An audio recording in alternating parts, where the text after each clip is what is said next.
സഹദേവനെ കാര്യങ്ങൾ പറഞ്ഞേൽപ്പിക്കുന്ന മധുസൂദനെ കാണിച്ചാണ് എപ്പിസോഡ് ആരംഭിക്കുന്നത്. തുടർന്ന് സഹദേവൻ രവീന്ദ്രനെ ഒന്നും അറിയാത്ത രീതിയിൽ ചവിട്ടുമ്പോൾ മധുസൂദനന്റെ കളിയാണ് ഇതെല്ലാമെന്ന് രവീന്ദ്രന് മനസ്സിലാവുന്നു. തുടർന്ന് ഇത് കാണുന്ന അശോകൻ പ്രശ്നമുണ്ടാക്കാൻ ഒരുങ്ങിയെങ്കിലും രവീന്ദ്രൻ അശോകനെ തടയുകയും ഇതറിഞ്ഞ സച്ചി പ്രശ്നമുണ്ടാക്കുമെന്നും പിന്നെ കുറ്റം അവന്റെ തലയിൽ മാത്രം ഇരിക്കുമെന്നും രവീന്ദ്രൻ പറയുന്നു. പിന്നീട് അച്ഛന്റെ കാര്യമോർത്ത് ശ്രുതി ടെൻഷൻ അടിക്കുന്നു. ഇതേസമയം അവിടെ എത്തുന്ന ചന്ദ്രമതി അച്ഛൻ എപ്പോൾ എത്തുമെന്ന് ചോദിക്കുമ്പോൾ ഉടനെ എത്തുമെന്ന് ശ്രുതി പറയുന്നു. തുടർന്ന് നിന്റെ അച്ഛന് നിന്നെപ്പറ്റി ഒരു വിചാരവുമില്ലെന്ന് പറഞ്ഞ് ചന്ദ്രമതി കുറ്റപ്പെടുത്തുന്നു. ശേഷം അച്ഛനെ വിളിക്കാൻ പറഞ്ഞ് ചന്ദ്രമതി നിർബന്ധിക്കുന്നതോടെ ശ്രുതി വിളിക്കുന്നത് പോലെ കാണിക്കുകയും വിളിച്ചിട്ട് കിട്ടുന്നില്ലെന്നും ഉടനെ തന്നെ എത്തുമെന്നും പറയുന്നു. ശേഷം ചന്ദ്രമതി അവിടെ നിന്നും പോകുമ്പോൾ നമ്മൾ പ്ലാൻ ചെയ്തതുപോലെ നടന്നില്ലെങ്കിൽ ഇന്നുകൊണ്ടെല്ലാം അവസാനിക്കുമെന്ന് ശ്രുതി മീരയോട് പറയുന്നു.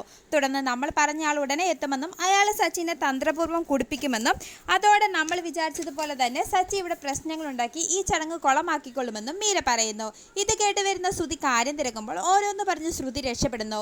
പിന്നീട് സച്ചിയെ ദേഷ്യം പിടിപ്പിക്കാനുള്ള ആൾ വന്നാൽ അതോടെ നമ്മൾ വിചാരിച്ചതുപോലെ എല്ലാം നടക്കുമെന്നും സച്ചിയും ശ്രീകാന്തും തമ്മിൽ തല്ലുമെന്നും അതോടെ ശ്രീകാന്തിനെയും വശനെ നമ്മുടെ വീട്ടിലേക്ക് കൊണ്ടുപോകാമെന്നും മഹിമ മധുസൂദനോട് പറയുന്നു.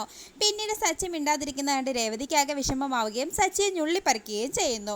എന്നിട്ടും സച്ചി മിണ്ടാതെ വരുന്നതോടെ നുള്ളിപ്പറിച്ചതിന് രേവതി സോറി ചോദിക്കുന്നു. പിന്നീട് വർഷ ഒരുങ്ങുന്നിടത്തേക്ക് ശ്രീകാന്ത് എത്തുകയും നീ സുന്ദരിയായിട്ടുണ്ടെന്ന് വർഷയോട് പറയുകയും ചെയ്യുന്നു. ശേഷം ഇരുവരും പ്രണയ നിമിഷങ്ങൾ പങ്കുവെക്കുന്നു. ഇതേ സമയം മഹിമ വർഷനെ എടുക്കാനായി അവിടെ എത്തുന്നത് കാണിച്ച് എപ്പിസോഡ് അവസാനിക്കുന്നു.